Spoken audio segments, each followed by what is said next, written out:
bem-vindos a mais um fórum do IT Channel, este mês dedicado à continuidade de negócios suportados pelo IT.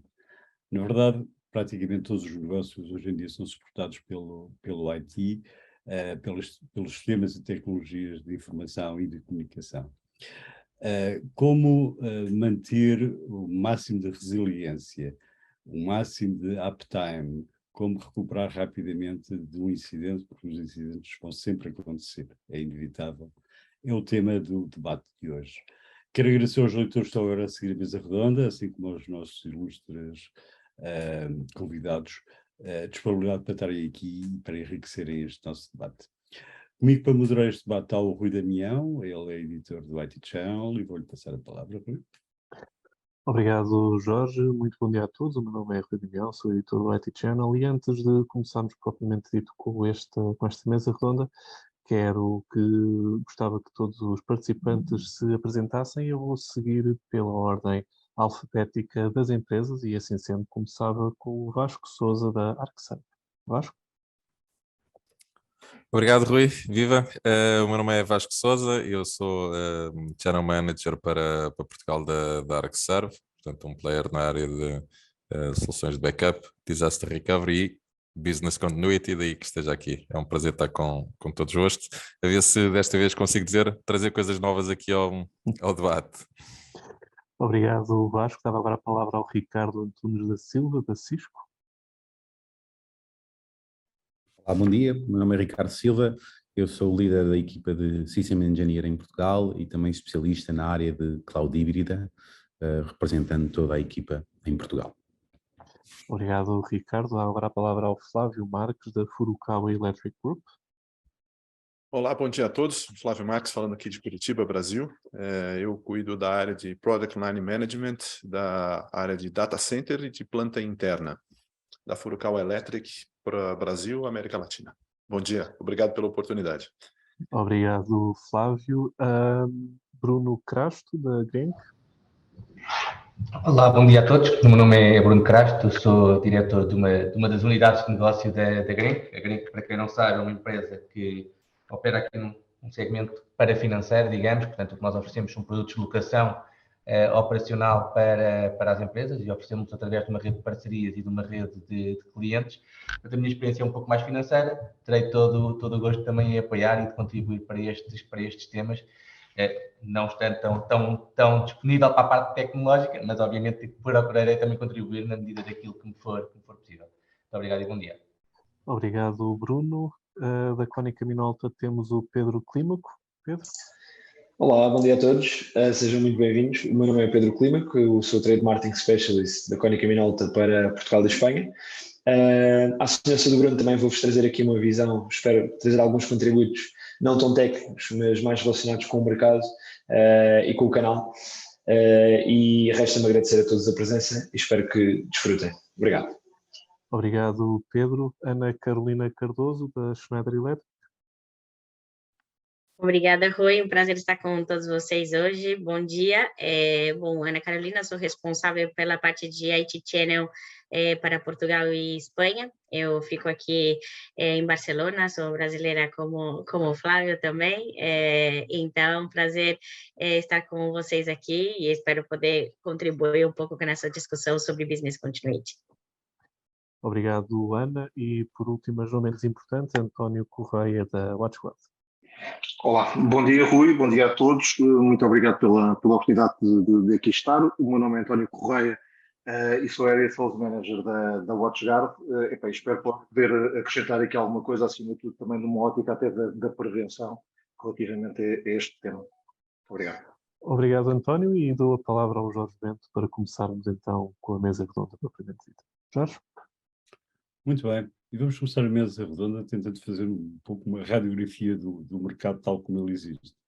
Depois de um período onde, de forma emergencial, tudo foi posto à prova, não é? Eu queria falar um pouco do mercado tal como ele existe, qual é a maturidade em termos deste tema do mercado português. E eu convidava o Ricardo da Cisco para iniciar esta ronda e dar-nos a sua opinião sobre qual é o atual estado do mercado português em termos de resiliência. Ricardo? Obrigado, Jorge. Novamente, bom dia a todos. Efetivamente, e falando um bocadinho sobre o mercado e a evolução do mesmo nos últimos anos, houve uma maior consciência dos diferentes fatores que asseguram a continuidade de negócio das empresas. Nós sabemos que há uns anos, e no início era muito mais identificado e eram das empresas que trabalhavam mais na resiliência dos sistemas de informação por si, onde era preciso suportar falhas de sites e ter a informação distribuída, e a resiliência estava muito mais associada a essa ideia da disponibilidade dos sistemas. Há uns anos, com o fato de todos começarmos a trabalhar remotamente, pensámos na resiliência dos sistemas e das aplicações, mais como a visão de como é que nós garantimos que os utilizadores conseguem trabalhar de qualquer lado e em qualquer condição, e esse foi outro fator que obrigou as empresas a pensarem num segundo nível de resiliência e continuidade de negócio, porque não é só os sistemas estarem disponíveis, é também haver forma de os utilizadores poderem continuar a sua operação no dia-a-dia, porque aí se garante o funcionamento e a atividade no final do dia das empresas. E depois um terceiro fator, que é o mais recente, de consciência também das diferentes entidades que nós vemos, é o fator da resiliência ao ciberataque, ok? E a proteção também e a diminuição dentro do máximo possível dos riscos e das vulnerabilidades que nós temos na operação dos nossos sistemas, no sentido de também criar novos cenários de análise e também planos de proteção e mitigação ou até de ação, no caso de termos um evento de segurança e um ataque de segurança à nossa infraestrutura. E, portanto, são novas e diferentes áreas que foram crescendo e que hoje em dia eu penso e tenho visto isso no trabalho que eu tenho feito com diferentes clientes finais e com alguns parceiros, são diferentes áreas que foram acrescentar ao plano de continuidade de negócio e como isso vai afetar também como é que os sistemas e o IT têm que cooperar para assegurar essa continuidade. E, acima de tudo, uma visão muito resumida, Jorge, como pediu, estes são os planos e são os três vetores principais que nós vemos como pontos de assegurar uma continuidade de negócio hoje em dia e nas discussões que temos com os nossos clientes. Muito obrigado, Ricardo. Realmente a resiliência é um tema muito holístico, vai tocar em muitas áreas. O Ricardo falou de uma das áreas, que é a cibersegurança, e uma boa oportunidade para eu perguntar então ao António Correia, da WatchGuard, qual é o estado de maturidade do mercado atual. António? Obrigado. Na realidade, vemos em termos de estado de maturidade, vemos realidades muito diferentes ainda. Ou seja, por um lado, tivemos exemplos este ano de empresas que supostamente têm um nível de maturidade muito elevado e que fazem um investimento muito grande em termos de cibersegurança e com problemas sérios e muita dificuldade em recuperar rapidamente, digamos assim. Mas, por outro lado, quando entramos pelo tecido empresarial que mais caracteriza a nossa realidade, empresas mais pequenas, as PMEs, vemos de facto um bocadinho de tudo e vemos que há de facto um caminho ainda muito grande a percorrer. Vemos acima de tudo também uma sensibilização maior por parte de quem toma decisões, uma vez que sentimos também que já há bastante tempo quem leva o IT, digamos assim, e naturalmente os parceiros que ajudam esses clientes já têm essa noção, mas diria que muitas vezes essas questões morrem quando há alguém que toma a decisão e que vê um custo em vez de um investimento. Portanto, vemos de facto melhorias nesse aspecto, mas sem dúvida nenhuma ainda há empresas com um caminho muito longo a percorrer e de facto com aquilo que se costuma dizer como uma superfície de ataque, digamos assim, ainda muitíssimo alargada. Obrigado. Muito obrigado, António. Eu agora perguntava o mesmo tema à Ana Carolina Cardoso, que é da Schneider Electric. A Schneider, mais pela APC, enfim, está ligada a um dos pilares da resiliência, talvez aquilo que nos ocorra logo à partida, que é manter os sistemas em funcionamento sob o ponto de vista elétrico, mas hoje em dia a Schneider, obviamente, é muito mais ampla do que isso. Dava a palavra então à Ana. Ana? Obrigada, Jorge, e você falou muito bem. A gente está muito na parte de infraestrutura, muitas vezes a parte não vista, ou lembrada só quando tem realmente uma parada de continuidade, uma falha de energia. Então, a gente está aí, faz esse trabalho junto com parceiros e com end user exatamente para sensibilizar a utilização de sistemas de gestão de energia ou mesmo de backup de energia para infraestruturas de data center. E é interessante porque se a gente avalia, até semana passada a gente estava no evento de Canalys, né, que foi especificamente para parceiros de IT, e o que foi discutido foi a grande movida de muitos clientes para cloud, né, ou seja, para deixar de ter sua própria infraestrutura, mesmo por conta dos problemas de fornecimento de servidores e tal, ou seja, as empresas não conseguiram crescer e tiveram que mover para cloud. E o que se discute hoje é exatamente a volta dessas empresas para suas infraestruturas locais, por conta dos custos de infraestrutura, desse custo da cloud e principalmente de custos de energia. Então, a gente pode esperar que o que aconteceu no passado da saída para cloud, alguns clientes podem começar a voltar à infraestrutura local, o que vai necessitar de mais investimento do ponto de vista de IT, mais investimento de infraestrutura física e como gestionar essa cloud híbrida, esse modelo híbrido entre cloud e privado. Então, aqui acho que a gente vê o grande desafio. E é interessante porque eu estava vendo um estudo da Anacom, recentemente, em 2021, que fala que Portugal realmente está avançado do ponto de vista de investimento na parte de infraestrutura, de IoT, até de devices conectados, esses devices conectados principalmente a segurança e proteção de energia, o que mostra vamos dizer, um pouco da vanguarda de Portugal frente a essa conectividade e essa resiliência. Então, eu, trabalhando um pouco para a Espanha e Portugal, vejo essa vanguarda de Portugal nesse quesito de infraestrutura, de preocupação com a resiliência, e eu acho que a gente pode esperar realmente esse crescimento do mercado, principalmente essas empresas que voltam da cloud. Muito interessante, né? Muito interessante o que nos trouxe. Agora passava de Barcelona para Curitiba, Brasil, para falarmos com o Flávio Marques, da Furukawa. Eu não lhe ia tanto pedir uma perspectiva sobre o mercado português, uma vez que a Furukawa também está num processo de entrada no nosso mercado. Pode dar uma perspectiva mais global, se assim me entender, Flávio. Flávio? Bom dia. A nossa perspectiva do âmbito de conectividade, ela não muda, né, globalmente. Nós tivemos um desafio muito grande nos últimos anos relacionados a prover mais conectividade e aumentar a disponibilidade e resiliência dos ambientes.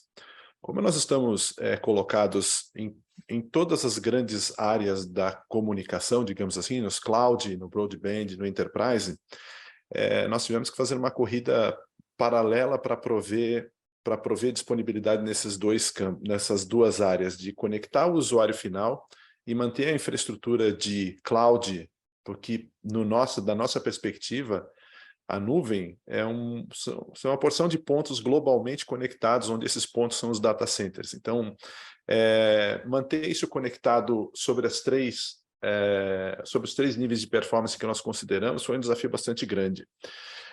Nós consideramos que aumentar a velocidade, aumentar a disponibilidade, diminuir a latência são chave para isso, né? E nós temos muitos níveis de data centers dentro dessa estrutura, que eles vão desde os grandes data centers cloud, né, até os data centers edge, até a parte de distribuição com ISPs ou com as operadoras. Então, esse duplo desafio para nós foi bastante intenso nesses últimos níveis, e acho que, como mercado de IT, como um todo, nós tivemos bastante sucesso, né? Nós mantivemos as pessoas conectadas, nós mantivemos as empresas disponíveis e as aplicações disponíveis, isso que foi mais importante. E agora nós vamos trabalhar mais na homogeneização dessa performance, porque ao longo da rede, até chegar no usuário final, desde a cloud, nós não temos tudo homogêneo em termos de performance. Esse é o nosso desafio daqui para frente, globalmente. Muito obrigado, Flávio. O resultado todo tem a ver com o ponto mais fraco, não é? O ponto mais fraco, o elo mais fraco vai sempre determinar qual é a velocidade, qual é a resiliência e por aí fora. Muito bem. Eu passava agora para o meu colega Rui, para a segunda ronda. Obrigado, Jorge. Vamos então falar um bocadinho de armazenamento e de backup, que são, sem dúvida alguma, um ponto importante para garantir a continuidade do negócio, uma vez que é aí que ficam armazenados os dados e as informações da organização. Eu começava por perguntar ao Vasco, da ArcServe, quais é que são as novidades deste setor no que diz respeito à continuidade do negócio. Vasco? Obrigado, Rui. Olha, assim, é interessante ver aqui a evolução na nossa área, porque até aqui há uns anos os backups, e acho que já provavelmente todos aqui na mesa já alguma vez nos referimos aos backups como um mal necessário. Ou seja, é uma tarefa que era muito aborrecida e pronto, quer dizer, mas que tínhamos que os fazer. Hoje em dia já não é bem assim, felizmente, não é para nós. E porquê? Os backups hoje em dia são um dos principais alvos dos ataques, porque são, lá está, uma última linha de defesa. E é ali que vamos recorrer numa altura em que vamos ter que repor os nossos dados. E há muitas maneiras de se fazer dinheiro, porque é disso que estamos a falar quando falamos de ataques de ransomware, de se fazer dinheiro com os dados. Há a possibilidade de filtrarmos os dados, quer dizer, nós vamos roubar os dados de uma determinada organização e depois vamos chantagear essa organização, dizendo que vamos tornar públicos esses dados se não nos pagarem o resgate, e aí os atacantes têm que ser algo cuidadosos com os dados, quer dizer, de forma a que os tenham em sua posse e que consigam chantagear dessa forma, mas com os backups já não é bem assim, porque portanto, temos os dados que nós chamamos os dados primários de produção e os dados de backups. Os dados de backups eles só procuram que eles fiquem inutilizados, quer dizer, podem encriptá-los também, mas se não conseguirem encriptar, simplesmente os conseguirem apagar, também faz aquilo que eles pretendem, que é que nós não tenhamos uma última linha de defesa. E então, o que acontece é que podem inclusivamente explorar vulnerabilidades do próprio hardware. Isto para quê? Portanto, isto parece que estou aqui a divagar um bocadinho e não estou a responder à pergunta. Porque é que, onde é que estão aqui as novidades? As novidades têm a ver com a necessidade de termos uma garantia de que os nossos dados vão estar passíveis de ser repostos. E isso, conseguimos, a resposta tem sido a imutabilidade dos dados, que é dizer assim, a partir do momento em que um dado é criado e guardado para backup, ele não vai poder ser nem apagado, nem alterado. E quando falo em alterado, falo em, inclusivamente, encriptado. Mas a ideia é dizer assim, eu vou garantir que ninguém mexe nestes dados, pode alterá-los daqui para a frente, mas deste momento para trás eles estão absolutamente trancados. Eu consigo garantir isto de algumas formas. Portanto, imutabilidade de dados não é uma tecnologia, é, digamos assim, um objetivo. Eu consigo fazê-lo, por exemplo, com recurso a tapes, assegurando que as tapes saem do robô. Isto às vezes o diabo esconde-se nos detalhes. Não é? Se eu mantenho as tapes dentro do robô de tapes, elas continuam a estar acessíveis para poderem ser editadas. Outra solução que tem aparecido no mercado são a possibilidade de termos Object Lock na cloud. Quer dizer assim, utilizarmos tecnologias, como seja um Object Lock da DS3, passa aqui a publicidade, que me garante então esta imutabilidade de dados, quer dizer, ninguém mexe naqueles dados durante o período de retenção. Tem aqui o ponto negativo que tem a ver com, lá está, não falando só em continuidade de negócio, mas em disaster recovery, portanto, na velocidade que eu vou conseguir ter de repor. Se estamos a falar de teras de dados, vai demorar bastante tempo. E depois tenho o Object Lock num data center. E aqui a grande novidade da ArcServe tem sido o nosso OneSafe, que é basicamente podemos lhe chamar um cofre, um vault, em que depois de guardar lá os dados, eles não podem ser nem alterados nem apagados. Isto assim, em termos de novidades, será aquilo que me apraz dizer. Obrigado, Vasco. Pedro Clímaco, a Konica Minolta é tradicionalmente associada a equipamentos de impressão, mas a verdade é que a Konica Minolta tem evoluído e neste momento também conta com soluções de continuidade de negócio, nomeadamente na área mais concreta do backup. Perguntava-lhe como é que a Konica Minolta olha para esta parte do mercado, para o armazenamento e para o backup, como continuidade, de modo a garantir a continuidade do negócio. Pedro? Sim, olá Rui, bom dia. Portanto, efetivamente este é um tema crítico. Há pouco o António falou efetivamente de um tema muito interessante que é o nível de maturidade dos clientes, falando aqui também de PMEs, que é o tecido empresarial que melhor nos caracteriza, e há cada vez mais esta noção por parte dos clientes que efetivamente temas como o armazenamento, o backup, o disaster recovery são efetivamente fundamentais. Portanto, é aí que se baseia toda a informação da empresa. A continuidade do negócio está assente precisamente nestas premissas e os dados têm naturalmente de ser salvaguardados. O Vasco falou aqui de algumas tecnologias, eu não vou entrar tanto em detalhe naquilo que é a componente mais técnica, vou sim dar-vos um pouco aquilo que é a visão daquilo que é a relação com os nossos clientes e com os nossos parceiros. Como eu referi, portanto, estas tecnologias portanto, este tipo de soluções são cada vez mais procuradas. Vemos um crescimento exponencial de cloud computing, que efetivamente traz este tecido empresarial, falando aqui no caso das PMEs, traz aqui algumas outras garantias, ou seja, quando falamos de disponibilidade, custos, escalabilidade, e precisamente esta garantia de que conseguimos, em caso de algum incidente, rapidamente recuperar os dados. Muitas vezes estas empresas, falando aqui novamente das PMEs, têm efetivamente todo o seu trabalho assente em dados. Portanto, esta disponibilidade, através de soluções que sejam mais globais, mais seguras e também mais, de certa forma, mais próximas, porque lá está uma solução local ou um recurso interno, não consegue garantir o mesmo nível de segurança, de suporte, como temos em algumas soluções de cloud, como monitorização 24/7, em que os clientes conseguem efetivamente garantir ou mitigar o impacto de algum incidente que possa efetivamente comprometer a segurança e a acessibilidade dos seus dados. Obrigado, Pedro, e eu passava Obrigado. a palavra ao Jorge Bento para avançarmos com a terceira pergunta. Jorge? Muito bem. O terceiro tópico é sobre Edge Computing. O Edge tem vindo a crescer bastante. A Ana há pouco estava a referir este movimento pendular em que se passou para a nuvem, em primeiro lugar, para a cloud pública, e há um movimento de um pouco de não retornar às origens, como é óbvio, mas retornar para soluções híbridas, soluções que implicam muitas vezes o edge, portanto, a capacidade de processamento e armazenamento perto do sítio onde os dados são consumidos. O Flávio, ao qual vou passar a palavra agora há pouco, dizia que a cloud também é ligar pontos, não é? De alguma forma é ter conectividade entre diversos data centers.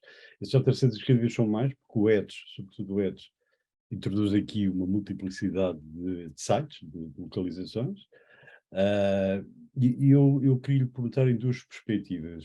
Uma sobre a conectividade, que é a vossa especialidade, entre estes pontos que formam a cloud híbrida, mas também uma outra vertente, que não é o próprio Edge uma forma de resiliência, no sentido em que, vamos imaginar, numa fábrica, se o IoT está on-prem e a analítica e outras coisas que admitem latência estão em cloud, há um problema de conectividade, não é, o Edge também per si não é uma forma de resiliência. Flávio.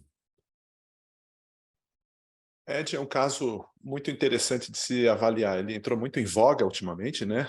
As empresas operadoras, muitas operadoras estão investindo nisso, estão construindo data centers Edge, e ele já surgiu com uma responsabilidade muito grande, porque o Edge, a ele é atribuído o suporte ao 5G, que tem uma demanda ou que promete uma latência muito baixa e uma disponibilidade, uma velocidade alta também. A ele é atribuída a responsabilidade de suportar uma boa parte da infraestrutura do Edge através da desagregação por conta disso. E o Edge também tem uma característica interessante, o Data Center Edge, porque ele fica espremido entre a parte de acesso e a parte do core, a parte central da rede. Então tem uma porção de atribuições em cima dele, e aqui nós estamos vendo, não só aqui na América Latina, em outras áreas também, que o Edge está se posicionando dentro das operadoras, ele está também sendo disponibilizado nas operadoras neutras, que nós chamamos, né? Operadoras que prestam serviço para outras pequenas operadoras, e também nos ISPs, que têm que assumir pequenos ISPs que têm que assumir essa responsabilidade como parte da rede e um eventual edge, né?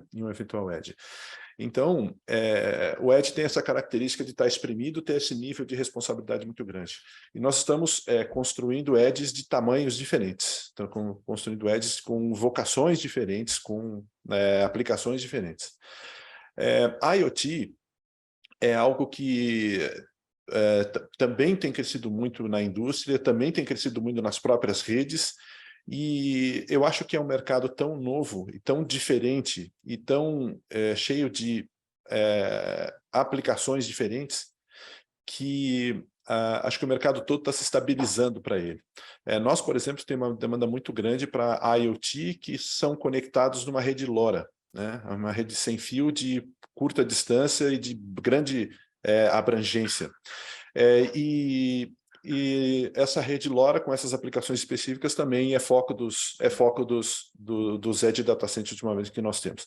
Essa talvez seja a que mais temos demanda ultimamente. Muito obrigado, Flávio. Eu passava a palavra agora ao Ricardo Antunes da Silva, da Cisco, também perguntando sobre Edge e sobre resiliência, e ligando as duas coisas. A multiplicação de sites também não é um problema em termos de... Quer dizer, pode ter algumas vantagens em termos de resiliência, mas ele, per si, multiplica o número de pontos que podem falhar também. Qual é a sua opinião, Ricardo? Essa é uma realidade e uma evidência, não é?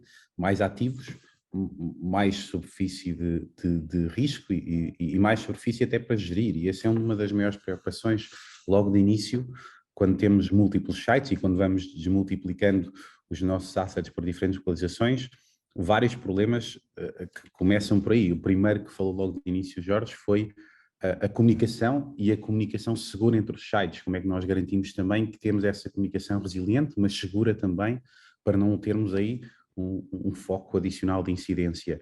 E depois, a capacidade de nós gerirmos centralmente os diferentes sites para permitir também, de uma forma ágil, poder dotá-los da tal capacidade de resiliência, para eu poder facilmente transportar as minhas workloads, os meus serviços, de um lado para o outro, de uma forma o mais natural possível e assegurando o funcionamento sem disrupção, não é?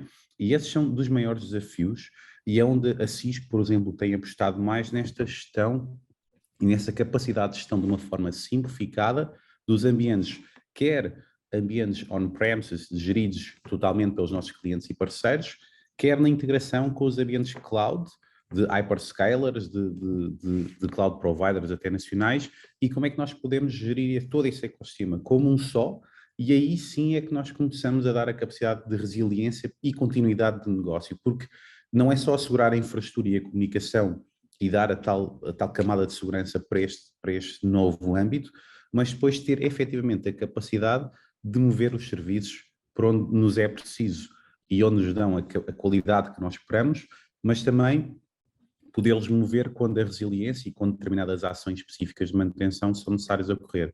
E vemos essa preocupação ainda não está claramente a ser endereçada na maior parte dos casos, ok? Porque também é faseada, não é possível construir tudo num dia, mas vemos, no entanto, essa noção de que isso é relevante e que esse é um passo para o seu caminho. Porque há um ponto muito importante, muito deste trabalho de adoção de resiliência e de assegurar a continuidade dos serviços e das aplicações, obriga também a transformação de processos e a transformação das próprias aplicações. E esse também é um ponto muito importante quando as empresas decidem iniciar esse trajeto.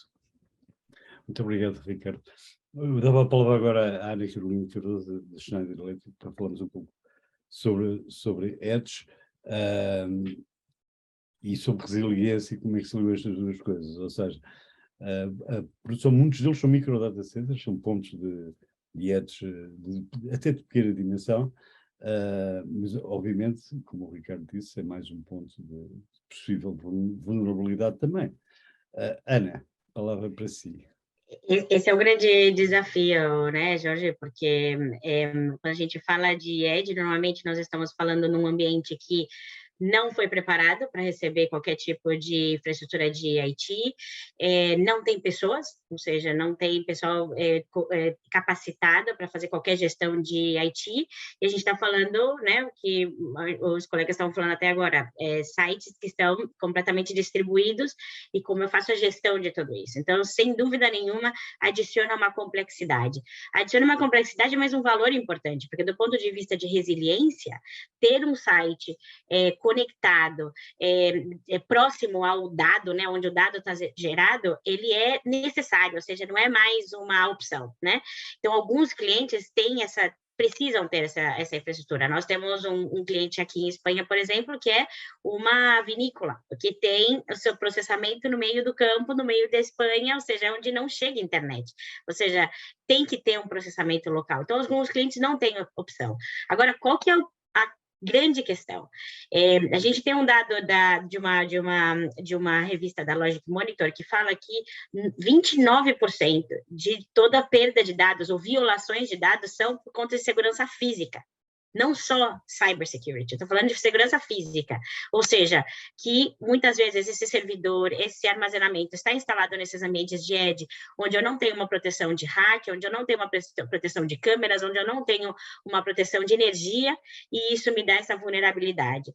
Então, o que eu convido os parceiros que nos estão escutando, os clientes, a desenvolver junto com eles se a gente pensa em edge, onde isso vai ser instalado? Como eu garantizo essa segurança física do ponto de vista de hack, do ponto de vista de câmera, como eu consigo ajudar essa perda, porque quando a gente fala em eficiência, a perda de produtividade, perda de receita, esse impacto na experiência do cliente, do nosso cliente, é o que vai ser impactado se há alguma perda de dados. Então, o que a gente tem feito para ajudar os parceiros? É exatamente ajudar a construir essa solução em conjunto, né? Ou seja, nós, dentro de uma ferramenta que a gente tem de design para soluções de edge, eu consigo ter todos o banco de dados da Cisco, da HP, da Dell, construir essa solução do ponto de vista de segurança física, qual é o hack adequado, qual é a energia adequada, para exatamente facilitar a vida, porque, sem dúvida nenhuma, a arquitetura é importante do ponto de vista de software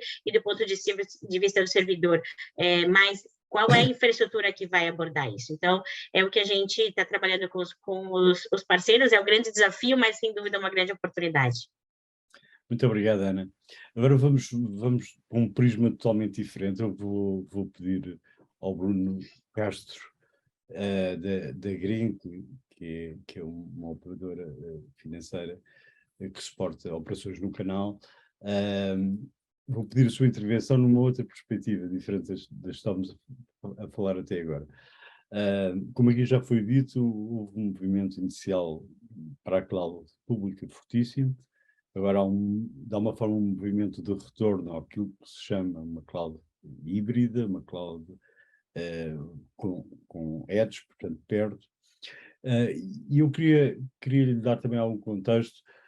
Muito da migração para a cloud pública foi feita por razões, alguma mais recente foi feita por razões emergenciais, mas também foi feita muitas vezes porque financeiramente, mesmo que numa perspectiva de longo prazo, indica mais caro estar na cloud do que ter um equipamento, parte dos equipamentos on-prem, portanto em casa, havia sempre uma questão financeira. A cloud é uma renda, a cloud é um valor parcelado, digamos assim, enquanto a aquisição de equipamentos on-prem é necessariamente uma operação financeira.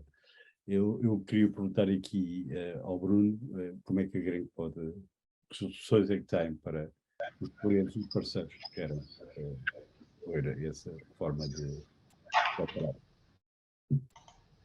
Muito bem, Jorge, muito obrigado também pela oportunidade aqui nesta questão. De facto, as empresas têm uma dificuldade nestes planos e na estruturação dos seus sistemas informáticos e uma dificuldade está muitas vezes relacionada com recursos. Muitas vezes são recursos humanos e a escassez de recursos humanos, enfim, temos uma oferta / procura de recursos humanos completamente desequilibrada neste momento e também é um tema, se calhar é um tema para discutirmos noutra questão ou noutro fórum, mas depois também existe uma escassez de recursos financeiros. Portanto, as empresas, muitas vezes, querendo fazer esses investimentos, esbarram com aquilo que é a sua capacidade para os realizar. Porquê? Porque têm, de facto, outras prioridades, que é manter a empresa operacional e, para muitas empresas, estes investimentos mais numa área de infraestrutura tecnológica não são a parte operativa da empresa, mas são uma parte, obviamente, necessária para manter a empresa operacional. Ou seja, muitas vezes, consideramos, por exemplo, uma empresa que tenha um contexto fabril, entre renovar a sua infraestrutura informática e comprar uma máquina que vai ajudar a produzir mais 500 ou 1 milhão de euros, se calhar a empresa vai comprar essa máquina industrial. E aqui é importante, de facto, encontrar as soluções certas para que as empresas consigam investir e as soluções certas para no fundo, contrariar esta dificuldade no investimento podem passar por várias, portanto, obviamente que a banca tem aqui um papel a dizer, portanto, estas soluções bancárias tradicionais, eu diria que para infraestruturas de maior dimensão, mas depois uma solução como a Renting dispõe, que é uma solução de locação operacional, portanto, de renting, que permite às empresas, sem que exista um investimento inicial e sem que exista também a criação de um passivo na empresa e de um endividamento, quando o que a empresa faz é ter no fundo, a Green que adquire os equipamentos que a empresa necessita e coloca-os à disposição destas empresas durante um determinado período de tempo, podem ser 3, 4, 5 anos. E com processos, obviamente, também muito simples e rápidos para que isto possa fluir com uma grande naturalidade e sem grandes dificuldades.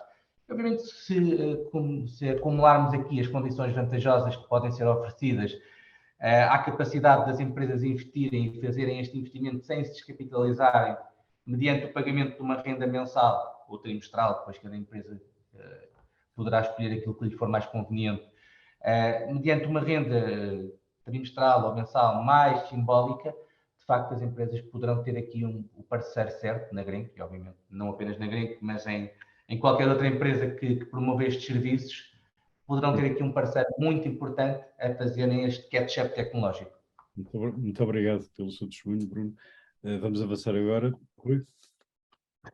Sim, vamos avançar para falar de cibersegurança, um tema que é, sem dúvida, muito importante, até porque, neste momento, os ciberataques são talvez as principais fontes acabam por ser das principais fontes de paragem do negócio. Os ciberataques no início deste ano trouxeram o tema da cibersegurança para as organizações. Aquilo que eu começava por perguntar ao António Correia, da WatchGuard, essas pequenas e médias empresas, principalmente em Portugal, claro, se já investem verdadeiramente no tema e estão preparadas para recuperar com relativa rapidez, no caso, um ciberataque, e onde é que ainda têm lacunas? António? Obrigado, Rui. Eu diria que é um facto que um ciberataque bem sucedido pode ter, de facto, consequências devastadoras para a empresa. E quanto menos preparada a empresa estiver, mais complicado será de recuperar.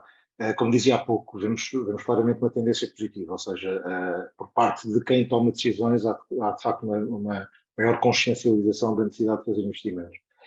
Mas eu diria que devemos aqui também tentar evitar a tendência para, às vezes, atirar tecnologia para cima do problema, ou seja, acho que tudo se deve basear, e aí o canal e os parceiros que apoiam de forma mais próxima aos clientes têm um papel fundamental, acho que se deve tudo apoiar, acima de tudo, numa política de segurança de raiz e que de facto, de acordo com o nível de maturidade do cliente, possa ir evoluindo.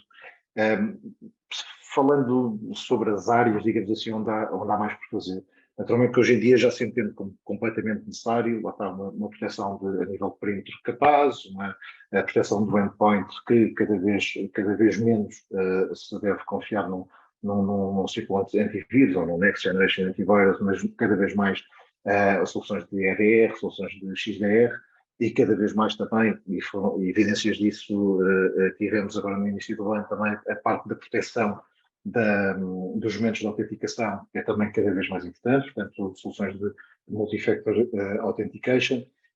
Mas, como dizia, acho que estamos sempre numa realidade, em qualquer área, temos sempre uma realidade de transversal em que os recursos são inevitavelmente escassos. Portanto, para fazer face às necessidades, portanto, as empresas, não vale a pena pensarmos de outra forma, as empresas não podem investir em todas as áreas, investir da mesma forma e fazer as coisas lá está, como alguém comentava há pouco, de um momento para o outro, não se faz de um momento para o outro.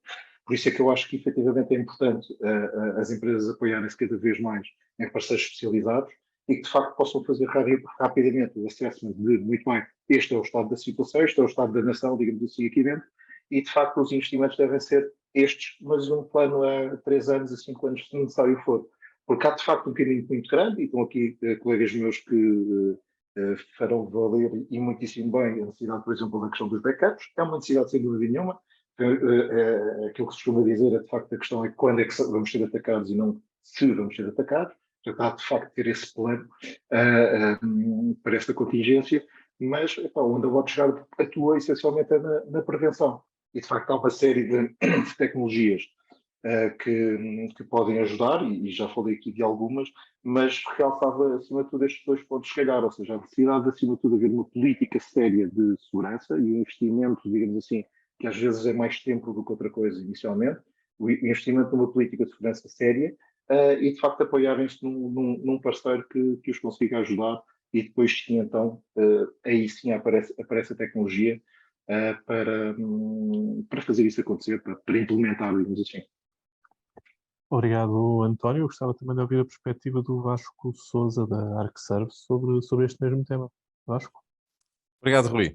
Eu até vinha aqui um bocadinho preparado para provocar aqui o António, mas depois dele falar da necessidade dos backups, sinto-me um bocado mal. Não, ou seja, eu estava a brincar na questão do provocar, porquê? Porque quando falamos em cibersegurança, falamos quase exclusivamente aqui na parte preventiva, não é? Portanto, na perspectiva de vamos evitar que os atacantes entrem cá dentro, e isso vem com, lá está, a inspeção de tráfego, as Next Generation Firewall, que a WatchGuard fazia muito bem, atenção, com os CIEMs, os XDR, quer dizer, uma multiplicidade de ferramentas, podia ficar aqui o resto da manhã a falar sobre elas. E atenção, e aqui a parte em que eu realmente não estou a provocar, a ideia é que quanto mais camadas nós possamos ter, mais difícil vai ser para sofrermos esse ataque, não é? E, portanto, não estou de forma nenhuma a dizer que nada disso é necessário. Agora, olhando a factos, portanto, e uma vez que a introdução até vinha a falar dos ciberataques mais mediáticos do início do ano, a minha questão é, se alguma PME estará melhor preparada para defender todos estes ataques do que uma grande empresa. Portanto, lá está. A questão é quando é que isso vai acontecer, não é? Isto a mim faz lembrar um bocadinho aquela... eu quando era mais novo jogávamos, quando não tínhamos gente suficiente para fazer um jogo de futebol, jogávamos aos apurados, não é? Ia um guarda-redes à baliza e atirava a bola de costas e depois todos os outros tinham que marcar gol, não é? E o guarda-redes tinha que defender todos, portanto nem tinha sequer avançados, ele nunca podia ganhar. Não é? Portanto, e é um bocado esta aqui a perspectiva, não é? Também os atacantes estão todos os dias a tentar atacar, e um dia vão conseguir. E, portanto, falamos muito de prevenção, e bem, atenção, e falamos bem de prevenção e é fundamental. Acho que se tem falado e pensado menos na recuperação, e portanto será talvez aí onde eu vejo um bocadinho mais de lacunas. Portanto, preparar, ter um plano de estado com os passos sequenciais, definir quais é que são os ativos mais críticos. Pronto. Um ataque de ransomware tem uma duração muito longa e uma recuperação ainda mais longa se nós não tivermos isto. E, portanto, acho que um investimento na parte reativa, portanto, na perspectiva de disaster recovery, acho que tem que ser talvez aqui o próximo passo para conseguirmos ter uma coisa, um ambiente um bocadinho mais resiliente. Obrigado, Vasco. O António pediu para falar. António, por favor. é muito rápido. Acima de tudo, eu acabo por concordar também, e acima de tudo, só dizer isto, também aqui não devem haver fundamentalismos, nem pode haver aquela situação de eu tenho backups tão bons que não preciso recuperar, porque se me atacarem rapidamente recupero, da mesma forma que o contrário também não é verdade. Eu visto tanto em cibersegurança que possa dedicar backups. Portanto, diria que acima de tudo tem que haver equilíbrio, e mais uma vez eu digo que tudo tem que se basear numa política de segurança que lá está, que acompanha a maturidade do cliente. Não, eu estou perfeitamente de acordo, né? E concordamos e pronto. Isto era mesmo só para criar aqui algum atrito um bocadinho. Obrigado, António, e obrigado, Vasco. Ricardo, deu a palavra. Força. Sim, obrigado. Eu gostava só também de dar mais um ponto que eu acho também é relevante. Que dito isto, e todos nós concordamos que não é uma questão de se, é mais uma questão de quando, e a capacidade que nós temos de identificar o ataque em causa, a informação, que tipo, o que é que foi afetado, a sua extensão e toda a informação, depois é outro ponto muito importante e onde eu penso que aí há muito trabalho a fazer nas empresas em Portugal. Ou seja, não só a questão de tentar prevenir para que seja mais difícil e que, portanto, mesmo havendo um ataque, o seu impacto seja o menor possível, como também, e foi muito bem falado, como é que nós recuperamos os serviços e a informação no caso de ter alguma falha, mas depois, no meio, há um ponto muito importante, que é efetivamente identificar esse ataque e o mais rápido possível e depois saber o que fazer nessa situação, ok? Isso é dos trabalhos onde nós, a Cisco em particular, tem atuado também, não só no sentido de, com as componentes de segurança e com o desenho das soluções, tentar assegurar os dois pontos, os dois fins, não é? O início e o fim deste tema, mas também muito mais um ensinamento, uma preparação, até serviços de consultoria para nós apoiarmos em conjunto com os nossos parceiros, os clientes neste processo que esperemos que não ataque muitos e não aflija muitos, mas que no acontecer é preciso saber fazer, é preciso saber atuar rápido, e onde nós vemos que a maioria das empresas tem tido muita dificuldade quando isso acontece em efetivamente perceber a escala, a dimensão, o quê, e que isso seja uma forma rápida também para nós podermos depois recuperar com consciência e com garantia que só temos aquela zona para recuperar, que só isso é que fomos afetados e que o ataque se termina por aí. Okay? Porque, como disseram muito bem, muitas vezes um ataque, até o tema onde é descoberto e até o tema onde a informação é removida, é exfiltrada ou até é destruída, pode passar muito tempo e o impacto e a ramificação desse ataque pode mesmo ser muito grande. E eu gostaria só de adicionar este ponto, que eu acho que é muito importante, porque é um trabalho que os nossos parceiros nos podem claramente ajudar a fazer junto dos clientes. E ainda mais, só uma nota, e ainda depois disso, ainda fazer depois a análise de forense, não é? Que é perceber isto. Cibersegurança dava para uma mesa redonda só para isso. Fica aqui até a sugestão. E temos certamente no início do próximo ano. Passo a palavra ao Jorge para a próxima pergunta. Jorge. Obrigado, Rui. Nós vamos falar de energia, que é um tema que neste momento abre os telejornais, abre os noticiários, ou a falta dela, ou os preços dela. Obviamente que os sistemas que permitem parte da resiliência dos data centers, muitos deles são sistemas antigos, nós sabemos, estão instalados há muito tempo, vão-se trocando as baterias, as coisas vão funcionando. Obviamente que hoje em dia a preocupação para saber numa empresa quanto é que o IT, quanto é que o data center on-prem está no IT custa. Eu conheci casos de empresas de dimensão que tinham o seu próprio data center no mesmo edifício e ninguém fazia a mínima ideia qual era o custo elétrico do data center. Ele estava na conta, digamos, de todo o edifício. Ninguém se preocupava particularmente. Eu não acredito que isso neste momento aconteça. Todos sabemos que os centros de processamento de dados consomem, em termos globais, um número astronómico da energia do planeta. E eu queria perguntar à Ana Carolina que progressos é que a tecnologia hoje nos pode trazer em garantir que os processos de resiliência continuam lá, obviamente, eles têm que continuar, mas que já são mais eficientes. O que é que a tecnologia nos está a trazer de novo nessa matéria? Ana?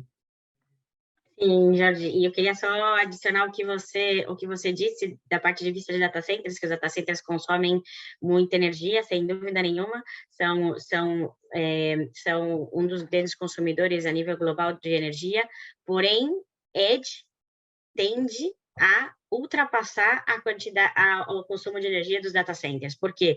Porque são muitos sites e distribuídos. Se a gente também não tomar cuidado com o que está sendo consumido no edge, a gente vai ter um problema realmente sério em termos de emissões e de sustentabilidade no futuro próximo. Então, a questão de sustentabilidade, a questão de redução de consumo de energia é um ponto que vem discutindo todas as empresas agora, dependendo incluso do setor, estão incluindo a parte de sustentabilidade dentro da sua discussão como empresa, né? E algumas indústrias estão mais sensíveis do que outras. Se eu vou, por exemplo, para uma indústria, por exemplo, a indústria manufatura de alimentos e tudo mais, essa indústria só por si representa 30% das emissões de CO2 no mundo, ou seja, essa indústria, ela está preocupada em resiliência, em como eu consigo gestionar melhor e não ter perdas. E isso passa por resiliência, isso passa por continuidade do negócio. E acreditem vocês ou não, se eu falo nesse setor industrial, 80% dos servidores não são hackeáveis. Estou falando de servidores que estão no processo industrial. Ou seja, como eu garanto essa resiliência? Como eu tenho, por exemplo, um UPS anexado a esse pequeno servidor que está no meio de um processo industrial.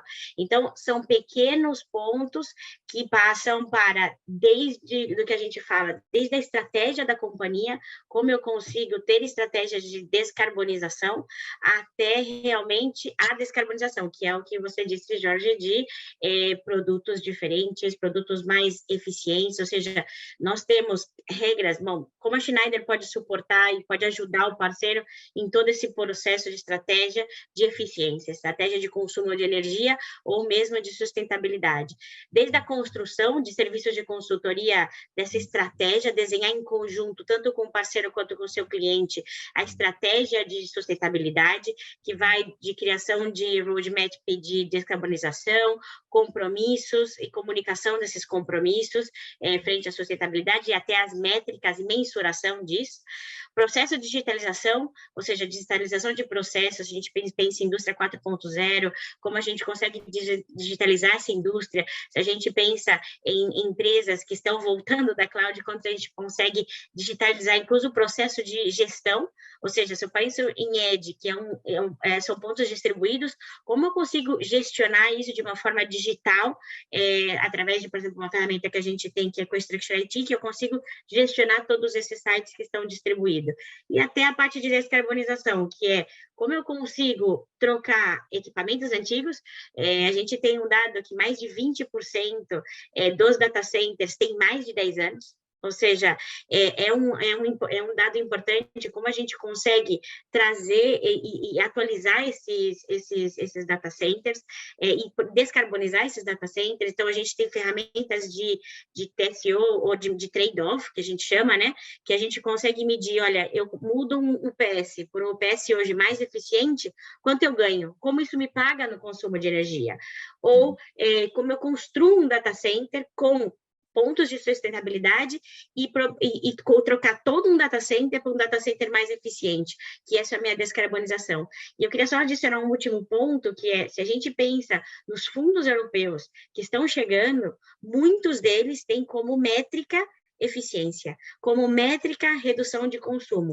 E digitalização também tem uma boa métrica, mas se eu consigo, e nós temos ferramentas para isso, provar que eu mudei de um data center não eficiente por um data center mais eficiente, eu facilmente vou ter um incentivo do fundo europeu. Então, a Schneider pode ajudar realmente em todo esse processo de sustentabilidade e descarbonização. Muito obrigado, Ana. Bom, o gás e a eletricidade aumentarem esta velocidade. Bom, a conta de energia está ali na mesa de qualquer CIO. Muito bem. Eu dava agora a palavra ao Flávio, o que é que ele quer acrescentar neste tema? Eu fico contente de ouvir a Ana falar sobre infraestrutura e gostaria de acrescentar também, quando ela falou sobre atualização de parque de equipamentos, que do ponto de vista de conectividade, já existe uma contribuição muito forte da opticalização dos data centers, né? Os data centers são hoje predominantemente óticos, né? Principalmente de mais alta performance. A tecnologia de transmissão ótica, ela por si só já consome menos energia, né? Mas até ela já está passando por necessidade de mudança.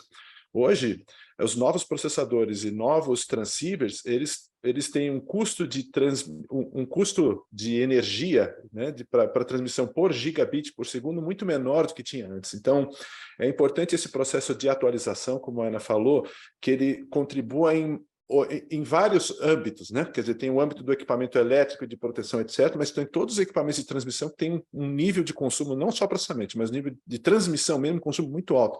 Então, colocar nessa conta a geração dos transceivers que estão se usando, a geração dos chipsets que estão usando nos switches, que hoje eles conseguem transmitir usar menos de 1 watt para cada 100 gigabits por segundo processado, e nós estamos falando da nova geração de 51 terabits por segundo de processamento de cada chipset. Então, o que eu gostaria de contribuir é que essa visão tem que ser bem integrada. Tem a parte elétrica pura mesmo, digamos assim, de energia pura, mas também que toda a área de transmissão ótica pode contribuir para isso. Tá? Muito obrigado, curioso, eu nunca tinha... É óbvio, mas nunca me tinha ocorrido, de facto, que a transmissão óptica, relativamente ao cobre, terá também os seus ganhos de eficiência energética. Muito obrigado por essa contribuição. O Ricardo também quer contribuir neste tema. Ricardo? Sim, obrigado, Jorge.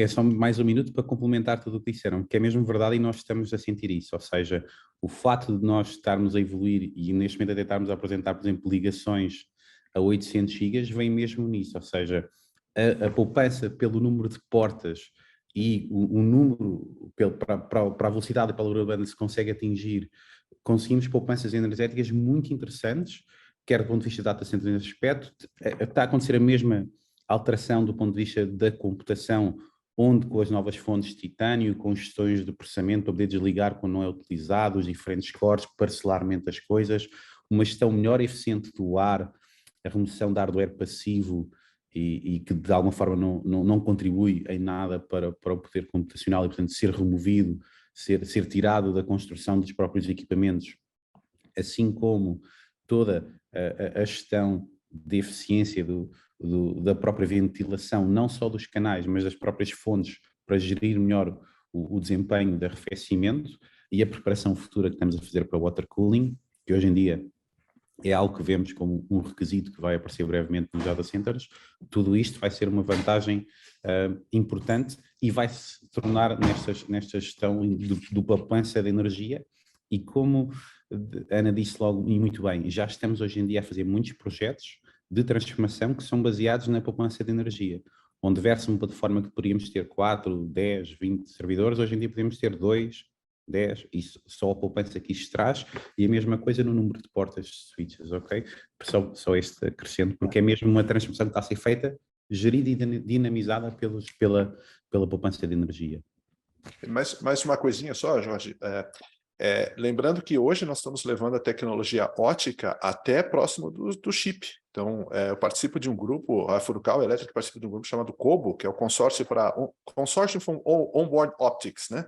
E hoje, o último grupo de estudo que foi formado é para substituir as vias de cobre das placas dos equipamentos por vias de guias óticas, ou seja, nós estamos levando a fibra ótica até junto do chipset, abrindo caminho para, eventualmente, termos no futuro chipsets totalmente óticos, totalmente fotônicos. Fascinante. Muito obrigado pela contribuição de todos. Numa perspectiva, novamente, totalmente diferente, eu queria perguntar ao Bruno Crasto, da Grenk, e falando do mercado que vocês endereçam, que no final também o mercado que a maior parte dos nossos leitores endereçam, que é o mercado SMB, ou como dizemos, das pequenas e médias empresas. Todos estes novos custos financeiros que a energia nos traz, obviamente trazem desafios, vocês no terreno têm que encontrar soluções para tudo isto. A energia é para a conta de algumas empresas, algo que é dramático, não é? A subida dos custos. Sua experiência, Bruno? Muito obrigado, Jorge. Em primeiro lugar, dizer aqui algo que a Ana Carolina já foi dando aqui alguns insights no início.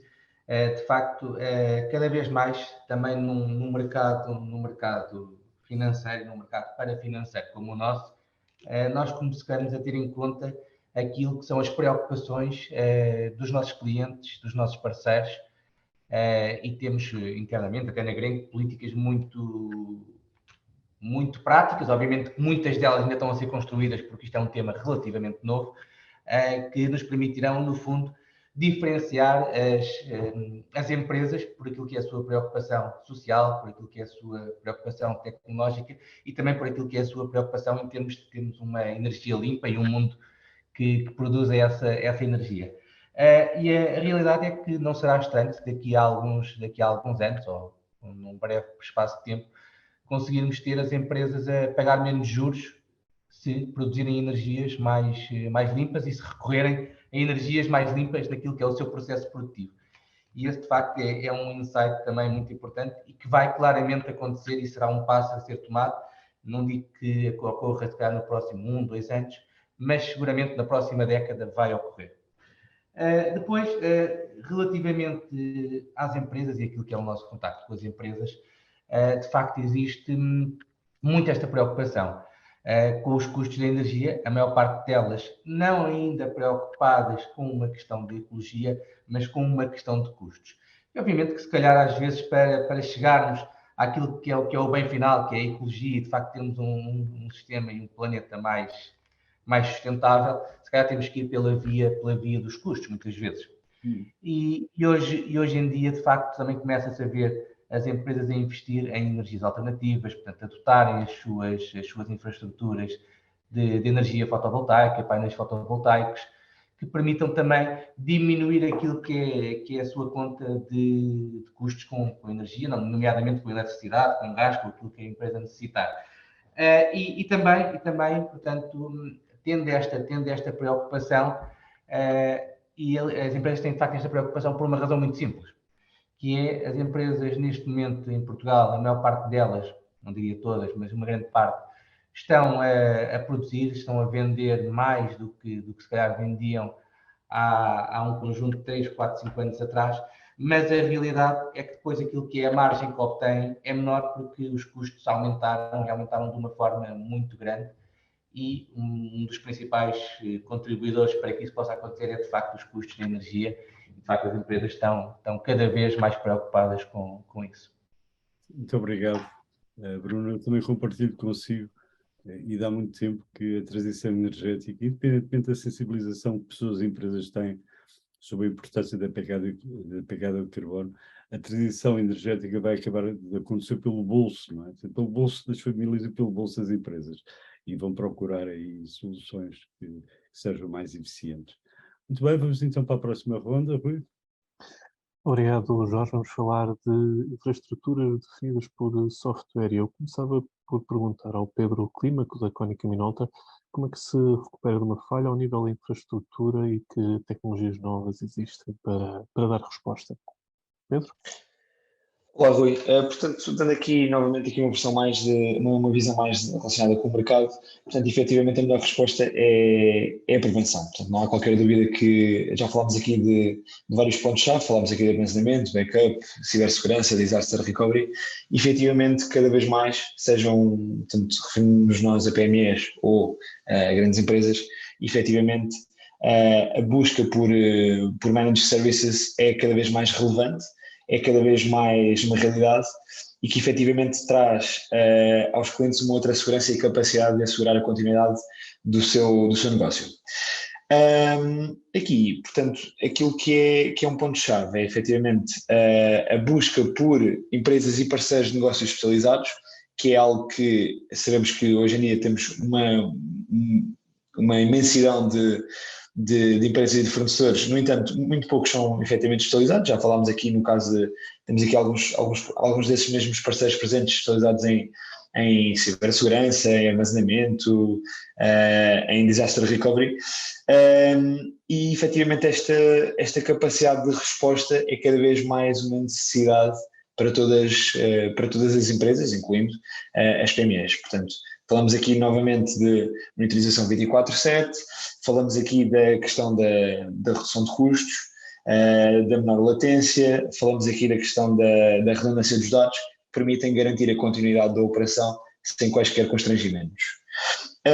Por fim, queria aqui apenas acrescentar aqui um ponto, portanto, relativamente também àquilo que tem sido, digamos, uma estratégia que faz parte precisamente dos Disaster Recovery Plans, que é efetivamente a segmentação das infraestruturas. Recordo-me que o Jorge falou, portanto, de alguns modelos híbridos em que efetivamente os clientes procuram ter alguns sistemas-chave portanto, garantir através, por exemplo, do Edge Computing, garantir que há efetivamente uma menor latência, e em alguns outros casos, por exemplo, no caso de Analytics, etc., em que conseguimos recorrer a uma solução de cloud em que, digamos, não há o risco ou uma necessidade tão premente como no caso dos outros sistemas críticos. Portanto, no fundo, eu diria, em jeito de resumo, diria que aqui o ponto-chave é esse, é a questão da prevenção. Os clientes estão cada vez mais cientes e mais alerta relativamente a este tema e procuram, obviamente, parceiros especializados para os ajudar neste caminho. Obrigado, Pedro. Eu gostava também de ouvir a perspectiva do Ricardo, da Cisco. Ricardo?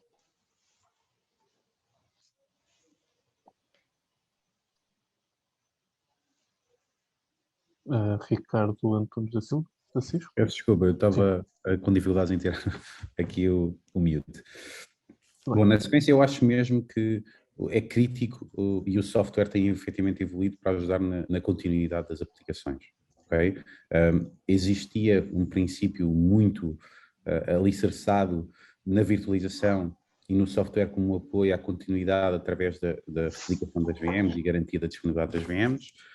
As redes cada vez mais são simplificadas e nós próprios temos ajudado os nossos clientes a consegui-las estender de uma forma simples para que isso próprio obrigue a menos alterações das aplicações, assegurando a resiliência. Portanto, para verem como existem várias componentes que asseguram o funcionamento, mas mais do que isso, o que vemos hoje em dia, até com a adoção para a cloud, e a cloud também podendo ser um ponto de adoção de resiliência na continuidade dos serviços das aplicações, é a própria transformação da configuração das aplicações, da própria construção das aplicações, muito alicerçada em microserviços, com as diferentes funcionalidades a poderem ser servidas, e onde a resiliência é nativa na forma como essas modern applications são criadas, ok?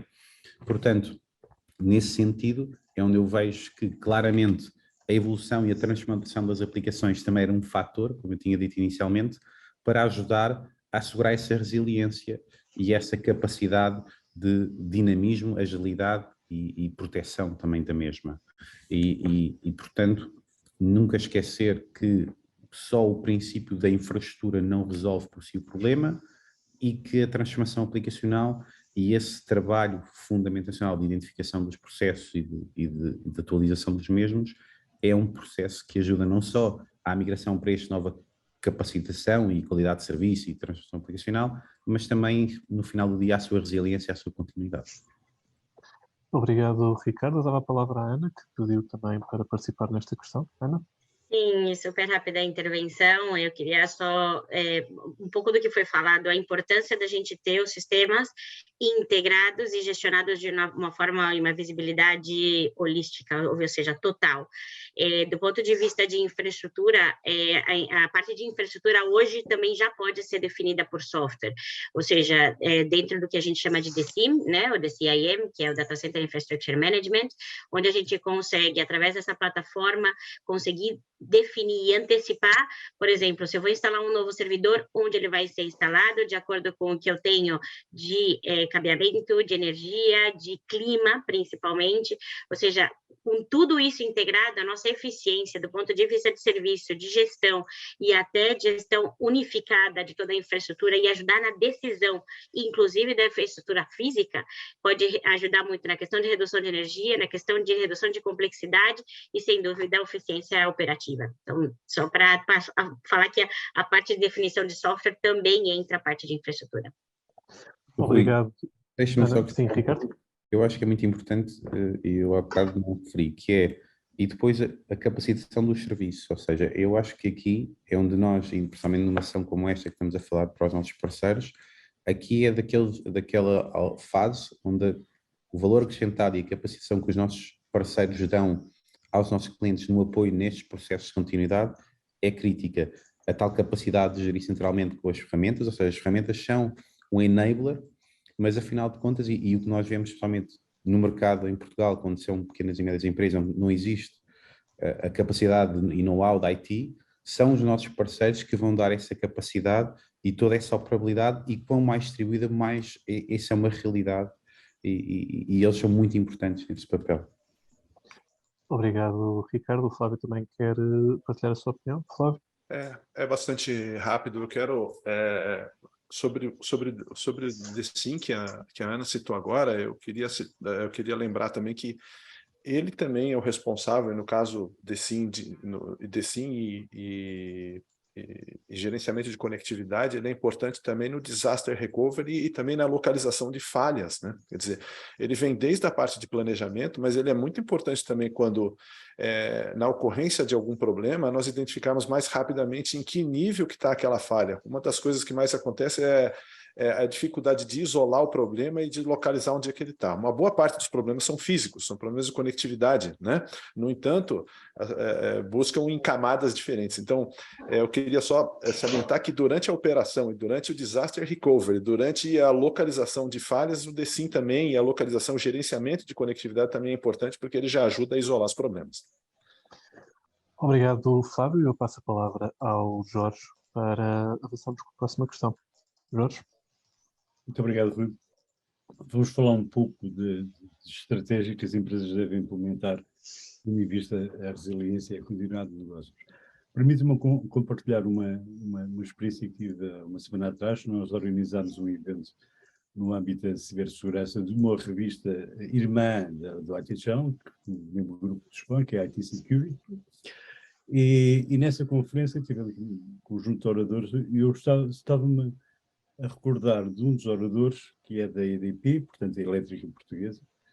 A Elétrica Portuguesa terá uns 80% da produção, depois deve ter uns 90 e muitos por cento da distribuição de média tensão, e também tem a parte da comercialização, obviamente. Aí tem muita concorrência, mas há alguns setores praticamente não a têm. E ele estava a falar de resiliência, e eu estava a pensar resiliência e continuidade de negócios na perspectiva da cibersegurança do caso. Eu estava a pensar, ok, isso é uma empresa, para a nossa dimensão empresarial, é uma empresa gigante, obviamente que eles têm planos para tudo, é a obrigação deles. Mas o que é que se passa ao nível da pequena e da média empresa? Haverá uma estratégia, na maior parte destas empresas, no mercado SMB, haverá uma estratégia das empresas visando que é a continuidade dos negócios. Eu perguntava ao Vasco qual é a sua experiência quando contacta este mercado. Eles têm um plano para azares? É essa a experiência que recolhe, Vasco? Alguns sim, mas acho que há sempre espaço para melhorar. Ou seja, se a pergunta, Jorge, se a pergunta é qual é que deve ser a estratégia, como é que se define um plano de continuidade de negócio? Isto tudo começa pelas necessidades do negócio. Parece que estou a dizer aqui uma lapaliçada, mas é verdade, porque isto deve ser definido a priori. Ou seja, quanto tempo é que o meu negócio tolera estar parado, não é? Sem ter acesso a sistemas, e quantos dados é que estou disposto a perder? Quanto tempo de produção de dados é que eu estou disposto a perder? Portanto, isto são dois conceitos, que é o Recovery Time Objective, quer dizer assim, perdi os meus dados, quanto tempo é que eu vou levar até recuperar? E o outro é, perdi os meus dados, detectei que perdi os dados agora, quanto tempo atrás é que eu tenho que ir para recuperar? Isto será o primeiro passo, que é definir isto de forma teórica. E aqui, uma vez que estamos a falar para uma audiência de que são de parceiros, façam este desafio sem revelar mais nada, falar com os executivos de topo das organizações que são vossos clientes e façam esta pergunta, porque isto é quase como se fosse uma armadilha, porque todos eles vão dizer assim, eu não consigo, o meu negócio não tolera mais do que 1 hora parado.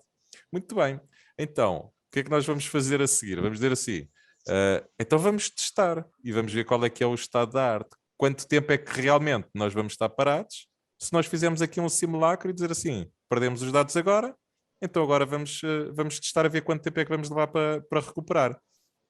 E atenção, no ambiente sem stress, não é? Aqui estamos a dizer, é um ambiente super controlado, não vamos encontrar surpresas, não é? Que fomos comprometidos aqui, ali e ali, coisas que nem sequer sabíamos. Mas, portanto, vamos testar. E aí, de certeza, que já vai haver um desfazamento, não é? Então, quando definimos o nosso plano, ou seja, vamos ter que fazer alguma coisa. A necessidade está identificada porque o negócio não suporta mais do que uma hora parado e detectamos ali uma diferença. Então, o que é que temos que fazer? Definir ativos críticos. Ou seja, quais é que são os dados, quais é que são os servidores, quais é que são...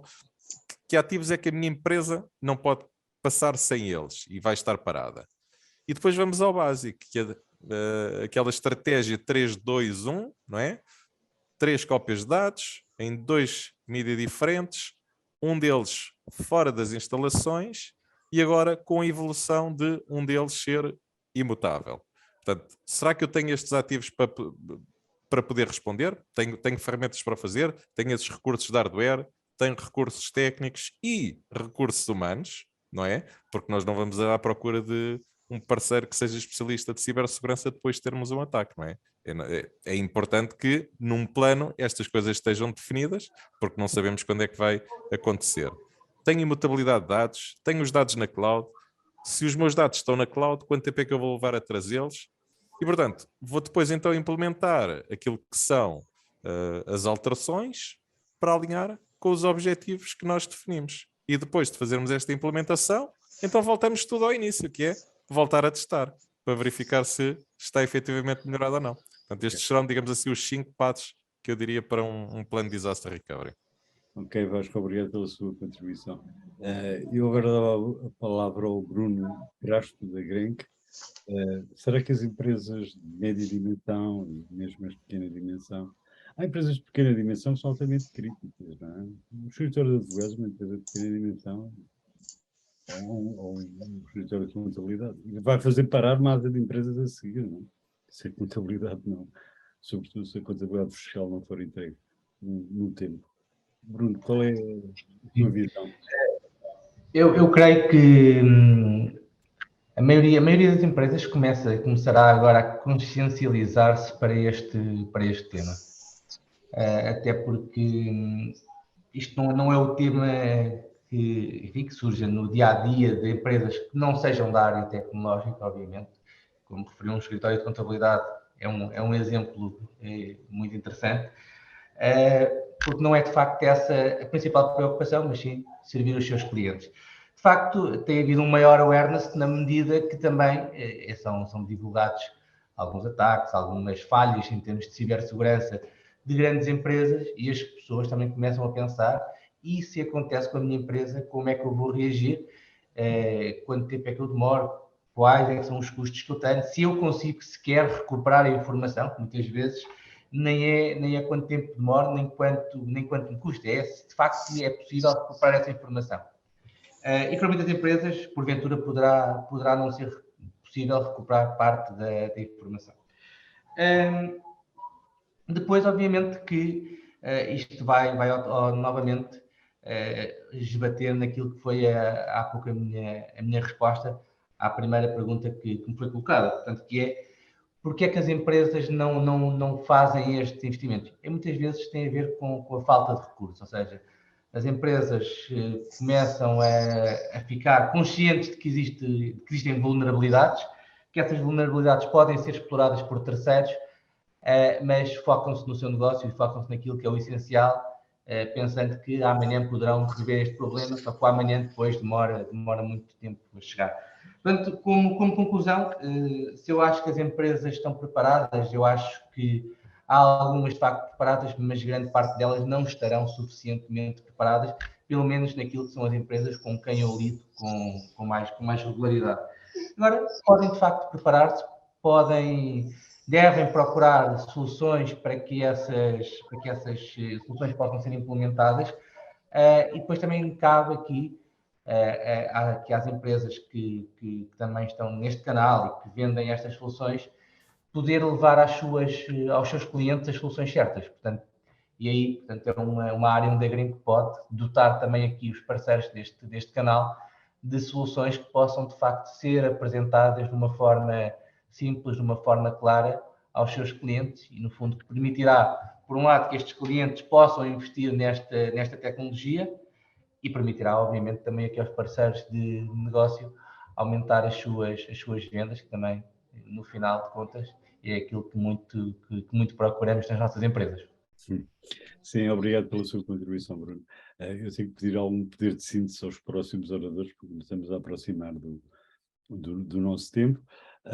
E eu queria dirigir agora a palavra ao Pedro e perguntar ao Pedro Clímaco da Cónica Minolta como é que uma empresa, sobretudo uma empresa não seja de grande dimensão, porque essas sabem exatamente o que é que tem para fazer.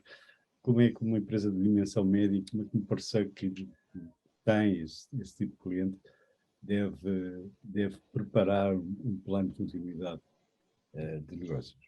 Pedro? Sim, sim, Jorge. Portanto, efetivamente, no caso das PMEs, na minha ótica, é fundamental esta garantia, este selo de proximidade. É aí que, de facto, os parceiros conseguem acrescentar valor aos clientes. Esta tipologia de clientes é através da relação, através da sua proximidade com os clientes, e é precisamente neste tipo de projetos em que os parceiros podem e devem acrescentar valor aos clientes. Muitos deles, como falámos aqui, não têm este nível de maturidade, este nível de priorização do investimento em soluções de segurança, em soluções de recuperação, de armazenamento e de recuperação de dados. Portanto, é precisamente aqui que entra o papel dos parceiros, da rede de parceiros, em efetivamente suportar de forma consultiva, de forma holística, os seus clientes neste processo.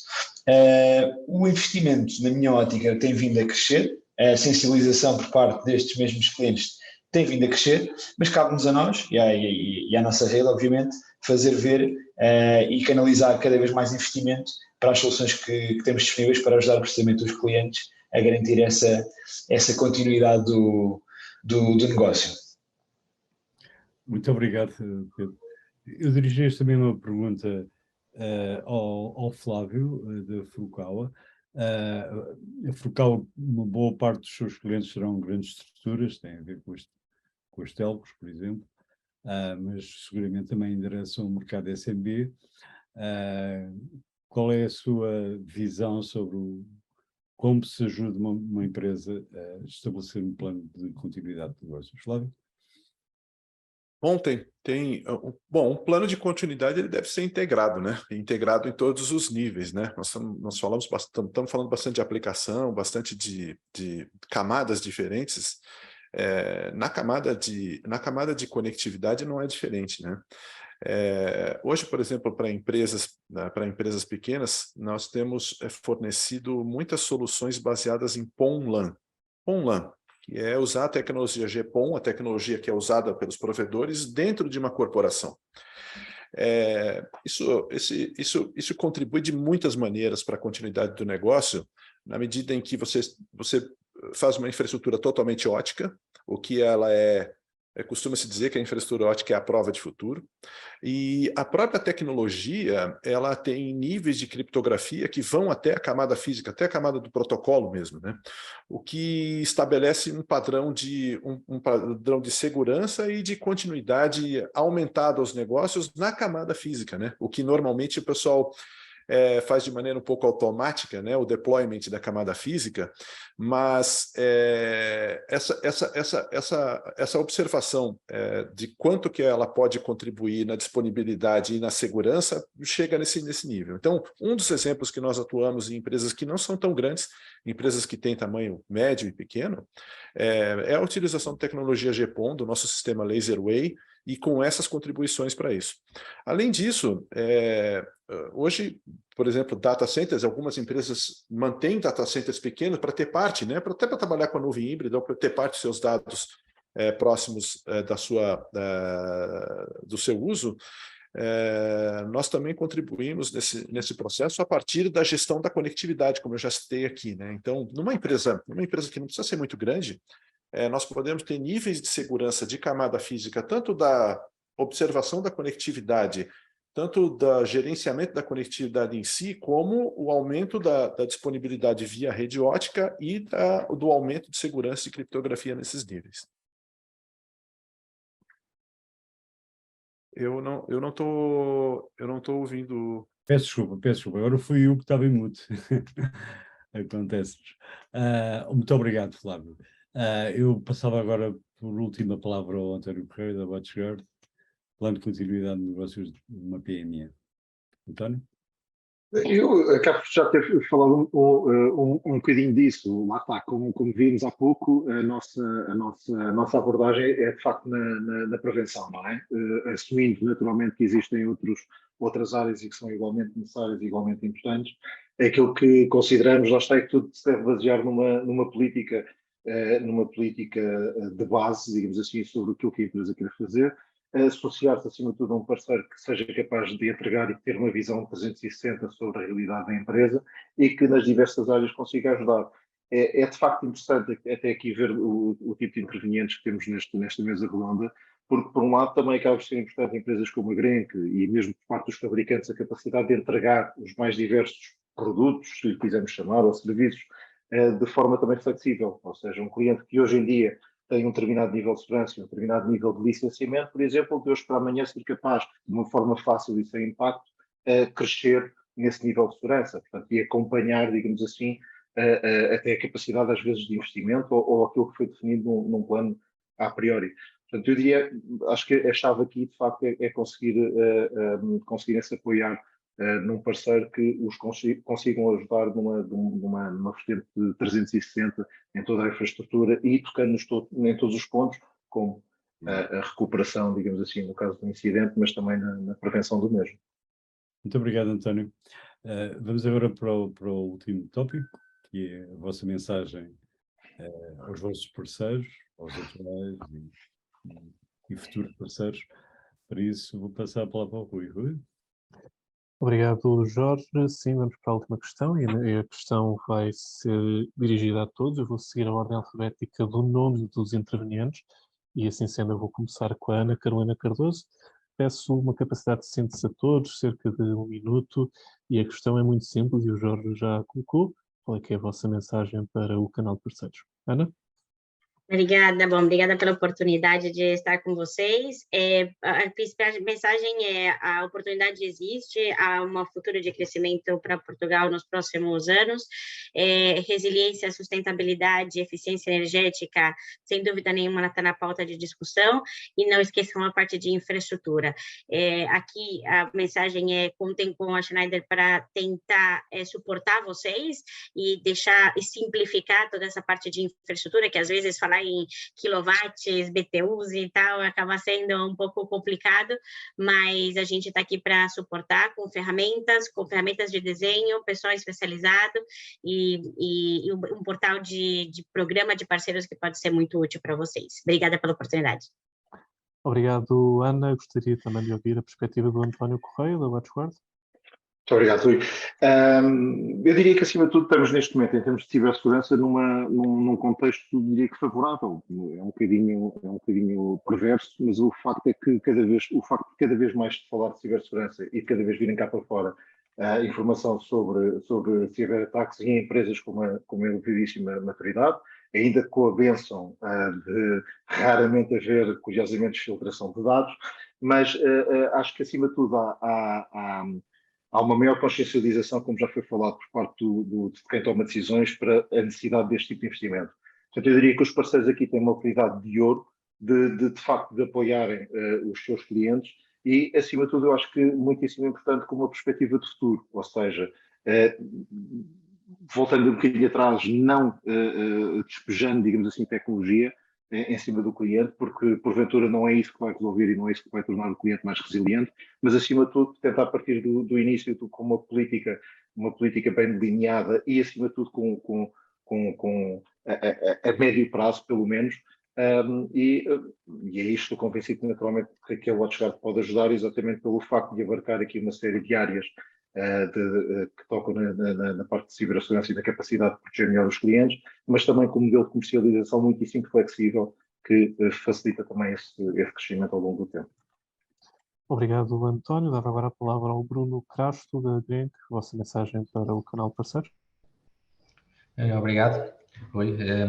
Aqui como mensagem final, aquilo que queria de facto dizer é que podem contar connosco para sermos aqui um apoio naquilo que é a implementação e naquilo que é a capacidade de tornar mais robustas as soluções dos próprios parceiros de canal, ou seja, juntar aqui uma solução que possa ser uma solução financeira para que possam, num momento de venda, ajudar a desbloquear aqui as necessidades de investimento dos clientes. E para isso, obviamente, pretendemos colaborar, pretendemos colocar-nos ao lado dos clientes, ao lado dos parceiros de negócio, para que estas necessidades de conseguirmos tornar as nossas empresas menos vulneráveis e as nossas empresas mais tecnológicas possa ocorrer de uma forma muito mais rápida, e para isso estamos cá e obviamente estaremos disponíveis para ajudar quem precisar de nós, e obviamente estejam à vontade para nos contactar. Obrigado, Bruno. Dá agora a palavra ao Flávio Marques, de Furukawa. Flávio. Bom, a mensagem é a seguinte: acho que não se discute continuidade de negócio para as empresas que querem se manter no mercado, né? Não é a questão de estar à frente, é de não ficar atrás. A tecnologia está aí, e eu tive a honra de dividir um painel aqui com pessoas que falaram sobre todas as camadas e sobre os nuances relacionados à tecnologia. A tecnologia está aí, mas como ela vai ser aplicada a cada cliente, a cada situação, a cada negócio, é a diferença que o serviço faz. E é um serviço que nós também nos propusemos a fazer, de observar qual é a melhor tecnologia, a forma que ela é adaptada e como ela é implementada em cada negócio, em cada necessidade de cliente, né? Então, acho que agregar valor de fato e chegar a uma solução para um cliente, para todos os interessados, é isso. Acrescentar valor à tecnologia, acrescentar serviço à tecnologia para adaptá-la para o que o negócio precisa. Nós estamos à disposição de vocês, foi uma alegria participar essa manhã com isso, e também nós colocamos a Furukawa à disposição de vocês para ajudá-los nas soluções. Obrigado. Obrigado, Flávio. Gostava também de ouvir a perspectiva do Pedro Clímaco. A vossa mensagem para o canal, Pedro. Sim, portanto, antes de mais gostaria de agradecer a todos a vossa presença, dizer naturalmente que poderão contar com o Konica Minolta. Portanto, como sabem, temos um conjunto de soluções alargadas na área da IT, portanto, que dão resposta a muitas das necessidades que falamos aqui. Aquilo que é a minha mensagem de encerramento é, efetivamente, vamos beneficiar em conjunto daquilo que é a relação e a proximidade e, acima de tudo, acrescentar valor ao cliente com uma abordagem consultiva assente em soluções distintas que possam corresponder e ajudar os clientes, de facto, a acrescentar valor. Neste momento, como falamos, os clientes necessitam dos parceiros certos e necessitam de contar com soluções que se adequem precisamente às suas necessidades num momento em que, como falámos aqui, com desafios tão grandes como a questão da eficiência energética, a questão da segurança, a questão do armazenamento, a questão da recuperação dos dados. Portanto, estamos aqui para vos ajudar, e resta-me agradecer a todos a vossa presença. Obrigado, Pedro. É a vez do Ricardo Antunes da Silva dar a perspectiva ou a mensagem da Cisco para o seu canal. Ricardo. Obrigado, Rui. É verdade, a oportunidade está aí, já ouviram. Existe interesse, existem fundos que podem tanto ser aplicados no privado e no público. Claramente, esta transformação e o fato de uma empresa ter capacidade de resiliência, continuidade, de segurança de informação, de ter também princípios de energia e sustentabilidade, vão ser críticos para poder fazer o seu negócio também, e isso é um drive para essa transformação.